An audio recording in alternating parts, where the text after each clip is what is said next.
Hello everyone, आज हम करेंगे class 11th maths chapter 2 relations and functions example number 18। Let R be the set of real numbers, define the real function F from R to R by F X is equal to X plus 10 and sketch the graph of this function. हमारे पास एक function given है F X plus 10 and function is defined from R to R. तो सबसे पहले हम क्या करेंगे, हमें इसके बाद एक ग्राफ भी ड्रॉ करना है। तो सबसे पहले हम इस फंक्शन में रियल वैल्यूज सब्स्टिट्यूट करेंगे। तो x की वैल्यू सबसे पहले हम 0 लेंगे।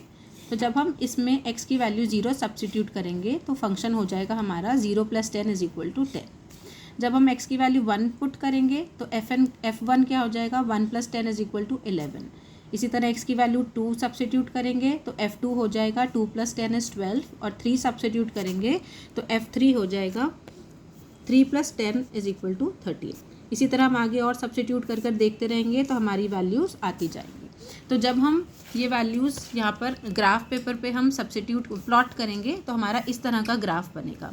जब आप ग्राफ पेपर लेंगे उसमें आप अच्छी तरह क्लियर करके एक एक बॉक्स में जब आप यहाँ पर ग्राफ पेपर बनाएंगे, ये एक्स एक्सिस लिखेंगे, यहाँ पर वाई एक्सिस लिखेंगे और वैल्यूज़ प्लॉट करेंगे।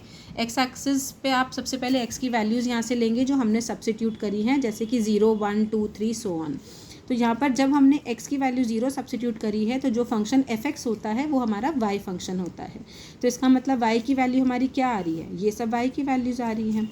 तो जब x 0 था तो y हमारा 10 आया, 1 था तो 11 आया, 2 था तो 12 आया। तो हम ये सारी वैल्यूज़ यहाँ पर एक बार प्लॉट करके देखेंगे। जब x 0 था तो y की वैल्यू हमारी 10 आई थी, तो हम यहाँ पर मार्क करेंगे। जब हमारा x की वैल्यू 1 थी, 0 और 2 के बीच में, यहाँ पर आप 1 मार्क करेंगे। 1 थी तो हमारी 11 वैल्यू आई थी, तो 10 और 2 के बीच में यहाँ पर 11, ये आया यहाँ पर, ये वाला पॉइंट आएगा हमारा यहाँ पर 1 और 11।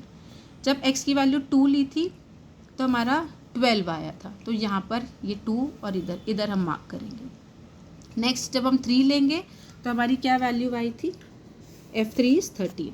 तो जब आप यहाँ पर इन दोनों के बीच में 3 यहाँ पर मार्क करेंगे तो 3 की 13, ये 12 और 14 के बीच में यहाँ पर 13 आ जाएगी इधर।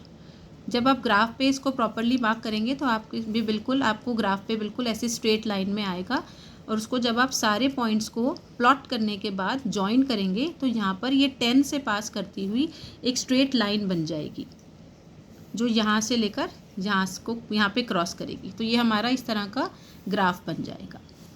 तो ये हमारा यहाँ पर एक क्वेश्चन कंप्लीट होता है। अब इसके आगे और भी 1-2 वैल्यूज़ पुट करके प्लॉट कर सकते हैं ग्राफ में।